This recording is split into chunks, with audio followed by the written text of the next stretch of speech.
The headline reads, 65 killed, hundreds hurt in Coliseum gas explosion. The night when a performance of the Holiday on Ice show turned into a Halloween horror. 4,300 people were watching Holiday on Ice at the Indiana State Fairgrounds Coliseum when faulty propane tanks were ignited by a popcorn maker underneath the stands. All of a sudden, there was a terrific explosion, and a gas flame about 50 feet high roared into the air, and the bodies were laying all over the arena. It was the most horrible spectacle that I ever witnessed. Emergency services spent days digging through the rubble searching for survivors. The city didn't have the means to handle a disaster of this size, so the ice rink was used as a temporary morgue until the bodies were identified by family members. In all, 75 people died and nearly 400 were injured. Tell me about the call that you received for the Coliseum. I was Halloween 1963. I was off duty at a friend's house, and on the TV it came over about the Coliseum explosion. So I went to the phone and I called the operations, and they said, "We've been trying to get a hold of you, we need you." And I said, "Fine." They said, "Go to the Coliseum." So I went home and got in uniform, went to the Coliseum, and they had already set up like a little, wasn't really a command post, it was just a corner with a desk, and they were trying to get phones installed. So they found a typewriter, so they'd tell stuff and I'd start typing. Mm-hmm.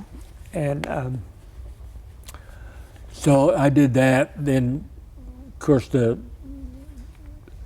CO, and I think one of them, I remember Alva Funk, he was the captain. I think Charlie Lineup, they took shifts, but it was just chaos. Everybody's in there trying to pull bodies out, there's still ambulances and loading people and all that. The national news was there. The next day, we moved our folding table. It wasn't a card table, it was more like a banquet table, and chairs over there. I don't think we had a phone yet, and my typewriter, and we had the bodies lined up that they had recovered what they thought was all the living survivors. This one particular terrible case, this guy said, "My brother was here, I can't find him in the hospital. He may be," so we didn't have him sorted by age, sex, size. And George Everett was the acting superintendent, and he was there, and he took this man, and they're down there looking. And again, it wasn't a good system because you basically had to look at all of them, mm-hmm. and some of them are just charred beyond recognition. And the guy went down, and Everett and I went over there, and the guy died right there on the ice of a heart attack. So then we decided that was not going to work. So they got body bags.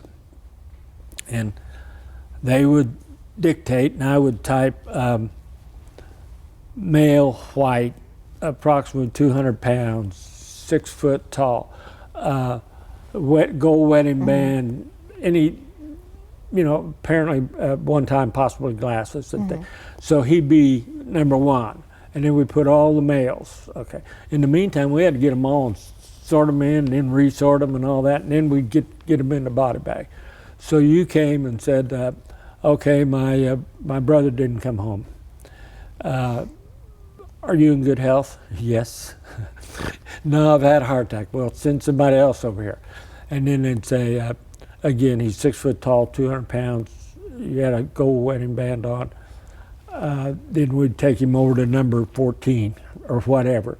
So we refined the process. Mm-hmm. And then after 3 days, they moved the bodies, mm-hmm. the corpse. They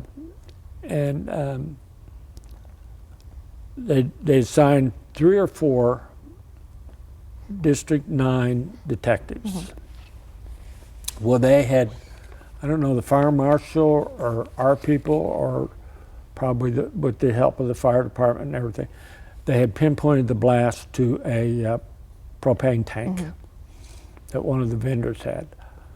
Well, like state government is so many times, like the state fair, if you want a bag of ice at the state fair, you got to buy it off of one guy. You can't bring your own bag of ice in. So I'm sure that this one Indianapolis contractor had the contract or to supply it. They focused on him, and they ended up filing criminal charges that through negligence. I don't think it was intent, but it was negligence. And I know he got indicted by the grand jury, and he was convicted. I'm very sure of that. But that was quite an experience for a 22-year-old, and but I didn't have nightmares. I didn't have flashbacks. It just really solidified the fact that I thought I needed to be in law enforcement. So you said that you were charged with documenting the scene, anything that had happened that was coming up. Basically, I was just a glorified clerk, record keeper. One of the gifts I had, I guess, I could type, and so they'd hand a piece of paper and this, and I'd just record it on a log or journal. And you mentioned that ISP sort of helped with the cleanup of the scene. What other tasks did the ISP? Obviously, removal of the injured, protecting the crime scene, things like that. And then I know before I left, they had like heavy equipment in there cleaning up. There were chunks of concrete as big as these cars that were being lifted up, and occasionally they'd find another body. I remember one very important source of a lot of anxiety. Someone called operations or fairgrounds and said that a Sergeant Kelly from Lafayette had attended the ice show and they couldn't find him. So everybody was looking. And as I recall the story, they found him 2 days later in a hospital in Lafayette. He had driven back, or someone had driven him. And got away from the scene. It was probably pretty stressful. Oh yeah, everybody was looking. So how long did you assist with the aftermath and the cleanup? I was there 3 days. 3 days. I think I went home once to shower and freshen up. Now you mentioned the gentleman that passed when he found his brother was one of the people that had died at the scene. Correct. Were there any other difficult moments that you witnessed while you were there? Well, it was the trauma of seeing your loved one burned to a crisp or mangled, or it's bad enough if they're just dead, but when the body is damaged, it's a lot of trauma, and and everybody hopes that for the best that it won't be them, and then when I see them, but we did refine the process. We had good intentions, we just weren't prepared for something like that, and but we learned pretty quick in the proper ways. And I'm not sure that anybody had ever experienced a mass catastrophe like that. One, if there was a good thing, it was Halloween, because the Indianapolis Police Department had extra patrols. And they had a lot of people there very quickly to aid the injured. So that, if it had to happen, that was probably a good time. How did you feel during your 3 days? I mean, you mentioned you were 22, pretty young still. It's just like when you're a trooper. If you're out here and bodies and people bleeding and traffic's a mess, you're so busy you don't have time to think about it. You might that night or the next day think, boy, that was a mess, wasn't it? But it's not like you're a spectator and you can stand there and say, oh boy, I'm going to get sick, or isn't that awful? You don't have time. And I was that way. I was just wanting to do a good job. I was obviously concerned, had compassion for the victims, families, and but I didn't have time to sit around and cry or whine, or and I was lucky afterwards. I didn't have any repercussions as far as sleep or nightmares or things like that. What did you think of the response to the explosion, how it was handled? I thought it was handled about as well as it could be for not having a true disaster. You know, like now they have triages, they have emergency drills for airplane crashes or school shootings or things.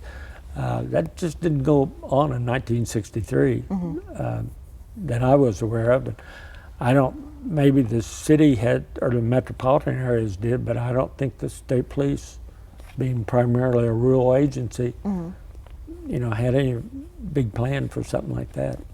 How did the public respond to the aftermath? Well, it was obviously front page news. It went on in the papers. People were dying daily, you know, that were injured, and there were some real sad stories. Families with 2 kids. There were 3 or 4 cases where there were 3 people in a family, or 2, both parents lost or something. It was near the grand finale of the show, and they say some of the skaters were blown off the ice, but I'm not sure that any of the skaters died, which I always thought was miraculous. And maybe they did, but I don't recall. But so therefore, being that type of performance, there was a lot of families as opposed to an adult show. Fred, did you have anything else you wanted to tell us about the explosion? No, it was new territory for not only me but a lot of people, and I think that the state police came out with a shining star for doing a good job, and there was a lot of people involved, other agencies, but real tragedy.